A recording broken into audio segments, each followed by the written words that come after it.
ஆன்மீக நண்பர்களுக்கு என்னோட வணக்கத்தை தெரிவித்து உங்கள்கிட்ட நம்ம இப்போ பேச ஆரம்பிக்கிறோம். ஒவ்வொருவரும் வீட்டை விட்டு வெளியே போகாமையே நமக்கு எந்திரம் மந்திரம் வீட்டுக்கு வரணும்னா அவசியமே எந்திரமோ மந்திரமோ மைகளோ கண்டிப்பாக வீட்டுக்கு வர்றது வேலை செய்யாது. நீங்கள் வீட்டை விட்டு வெளியே போகாமல் உங்கள் வீடு தேடி கொண்டு வந்து கொடுக்கறது, உங்கள் வீடு தேடி கொரிவில் அனுப்புறது கண்டிப்பாக வேலை செய்யாது. அது நேற்று கூட ஒரு பொண்ணு வெள்ளிக்கிழமை நேற்று பார்த்தீங்கன்னா வந்துச்சு திங்கக்கிழமை. அது என்ன சொல்லுதுன்னா, இது இங்கே பவானி சாகர் பக்கமாக ஒரு 3 பேர்த்திட்ட மெட்ராஸில் ஏமாந்துட்டேன் அப்படின்னு சொல்லுது. கொரியரில் போடணும்னு சொல்லிட்டு பணத்தை போட்டு நான் கந்து வாங்கி வட்டிக்கு வாங்கி போட்டேன்பா, இது மாதிரி ஆயிடுச்சு அப்படின்னு சொல்லுது. அதே மாதிரி பார்த்தீங்கன்னா நிறையா வாரம் 4 பேர் 3 பேர் மாதிரி ஏமாந்துட்டேன்னே வராங்க. அந்த ஏமாந்துட்ட காரணத்தில் என்ன கேள்வி கேட்க ஆரம்பிக்கிறாங்க. நீங்கள் எங்கே இருக்கிறீங்க, என்ன செய்றீங்க, எப்படி பண்ணுவீங்க, இதெல்லாம் நான் சொல்லிக் கொடுக்க முடியுமா? நான் சொல்கிறது ஏதாவது உங்களுக்கு நான் பார்க்குற ஆரம்பத்தில் நான் சொல்லு ஏதாவது தவறி இருந்தால் என்னை திருப்பி பதில் கேளுங்க, நான் சொல்கிறேன். அல்லது நான் கொடுத்த வேலைகள் ஏதாவது செய்யாத இருந்தால் எந்திரங்களோ மையோ வசியமோ நீங்கள் என்ன கேட்குறீங்களோ, பொண்ணு வசியமாக இருந்தாலும் சரி, ஆண் வசியமாக இருந்தாலும் சரி, தொழில் வசியமாக இருந்தாலும், வியாபார வசியமோ, தன வசியம், பண வசியம், நீங்கள் என்ன வசியம் கேட்குறீங்களோ அந்த வசியத்தை உட்காந்து பொறுமையாக 2 மணி நேரம் வேலையாகும். அதுக்கு உருவேற்றியக்கூடிய மந்திரங்களை சரியான மந்திரத்தை சவிச்ச மட்டுமே தான் செவிச்சது தான் உங்களுடைய மந்திரம் சித்தியாகும். அப்போ தான் உங்களுக்கு வேலை செய்யும். குறைஞ்சது ஒரு 12 நாள்லேருந்து 24 நாள் கன்ஃபார்மாக ஆகும். ஒரு நாளில் எந்த மந்திரக்காரனாலையும் ஆகாது. ஒரு நாளையில் 1 மணி நேரத்தில் ஒரு வேலையை செஞ்சு கொடுக்குறான்னா அந்த மந்திரம் கிடையாது. சரியான மந்திரத்தை சரியான முறையில் செய்யணும்னா சரியான நேரம் எடுத்துக்கும்.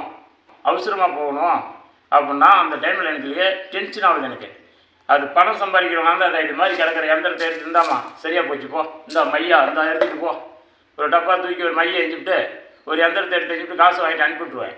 என்னால் முடிஞ்சது. என்னை நம்பி வர மக்கள் யார் இருந்தாலும் அவங்களுடைய தன்னோட பிள்ளையார் நினச்சி தான் நான் அவங்கள ஒவ்வொருத்தரையும் நான் காப்பாற்றிட்டு இருக்கேன். அது மக்களுக்கும் தெரியும். உலக நாட்டில் எவ்வளோ பேர் என்கிட்ட வந்திருக்காங்களோ 40 வருஷ காலத்தில் அத்தனை பேர்த்துக்கும் உண்மையானவங்களுக்கு இங்கே வந்தவங்களுக்கு தெரியும். பைசாவுக்கு ஆசைப்பட்டு நான் இங்கே வேலை செய்யலை, ஒருத்தரை ஏமாத்துறதுக்கு ஆசைப்பட்டு நாங்கள் வேலை செய்யலை. ஆனால் அந்த பகவான் என் இடத்துக்கு வந்தார், என் மேலே உட்காந்தினார், என்கிட்ட வந்து அல்வாக்கு கொடுத்தாரு. இந்த இடத்துல இத்தனை வருஷத்தில் இந்த ஆலயம் ஆகுன்னு சொன்னார். அதை பிரகாரம் இப்போ அந்த ஆலயம் நடந்துச்சு. இந்த ஆலயத்துக்கும் மக்கள் உதவி இல்லாமல் நான் ஒருத்தனே கட்டிட்டேன், நானே செஞ்சுட்டேன், நானே பணம் போட்டுட்டேன், நானே எடுத்து நிறுத்திட்டேன்னு நான் சொல்லலை. எல்லாம் மக்களோடது, என்னோடது எதுவுமே இல்லை. நான் வரும்போது எதுவும் கொண்டுட்டு வரல, நான் போகும்போது எதுவும் கொண்டுட்டு போகலை. அது இறைவனுடைய அருள். இறைவன் அந்த இடத்துல சக்தி இருந்துச்சு. எந்த ஒரு கட்டடத்தையும் உலக நாட்டில் பார்த்துருப்பீங்க 3 மாதத்தில் ஒரு இவ்வளோ பெரிய பில்டிங் கட்டி இந்த கோபுரத்தை கட்டி முடிச்சிருக்க மாட்டீங்க எந்த ஒரு ஊர்லேயுமே. இது வரைக்கும் தமிழ்நாடு இல்லை, இந்தியாவில் ஃபுல்லாகவே நீங்கள் பாருங்கள், 3 மாதத்தில் ஒரு கோயில் ஆலயத்தை 52 அடி நீளத்துக்கு, மொத்தம் 102 அடி நீளத்துக்கு, 30 அடி அகலத்துக்கு இவ்வளோ பெரிய கட்டடத்தை கோபுரத்தை சேர்த்து சால கோபுரத்தை சேர்த்து மொத்தம் அனைத்து சிலைகளையும் சேர்த்து இன்றைக்கி இந்த வேலையை 3 மாதத்தில் முடிச்சிருக்கான். அப்படின்னா நான் முடிக்கலை.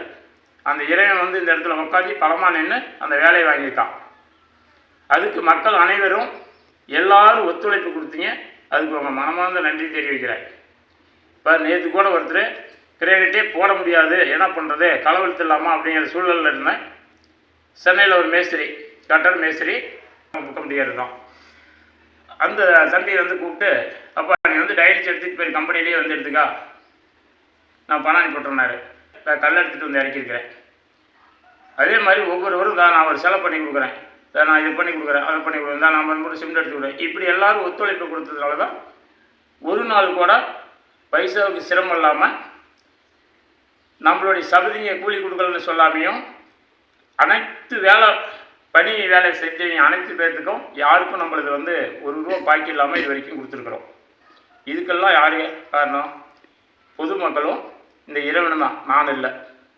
இதே மாதிரி இப்பயும் இந்த கும்பாசா விழாவை எல்லோரும் நீங்கள் எடுத்து உங்களோட கோயிலாக நினச்சி எல்லோரும் தீர்த்த கூட எடுக்கிறதோ, இதில் என்ன பொறுப்பு எடுத்துக்கிறீங்களோ இந்த வேலைகளை நீங்கள் முன்னே நின்று அனைவரும் செஞ்சு கொடுக்க உங்களுடைய அன்பு என்னுடைய அன்பார்ந்த வார்த்தைகளை நான் தெரிவித்து உங்களுடைய ஊடு தேடி உங்கள் பாதத்தை தொட்டு நான் கேட்குறேன். இது உங்களோட ஆலயம். ஒவ்வொருவரும் இந்த மண்ணை யாரெல்லாம் மிதிச்சிங்களோ, எந்த மதமாக இருந்தாலும் சரி, நான் மதத்தையோ மற்றது நான் எதுவும் சொல்ல வரல, என்னதுன்னு நான் சொல்ல வரல.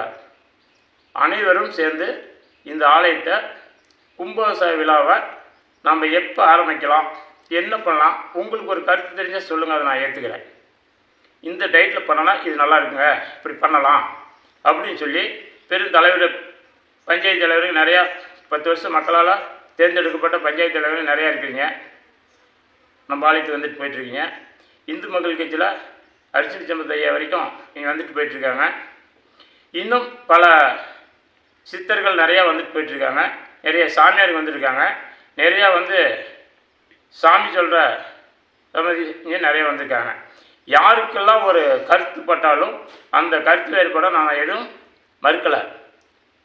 நீங்கள் அதை செய்யுங்க. முன்ன நின்று யாருக்கெல்லாம் உங்களுக்கு கனவுல என்ன அவர் சொல்கிறாரோ அதை நீங்கள் அப்படியே பங்கிட்டு நீங்கள் செய்யலாம். இது எல்லாம் உங்களோட கோயில், இது என்னோடய கோயில் இல்லை.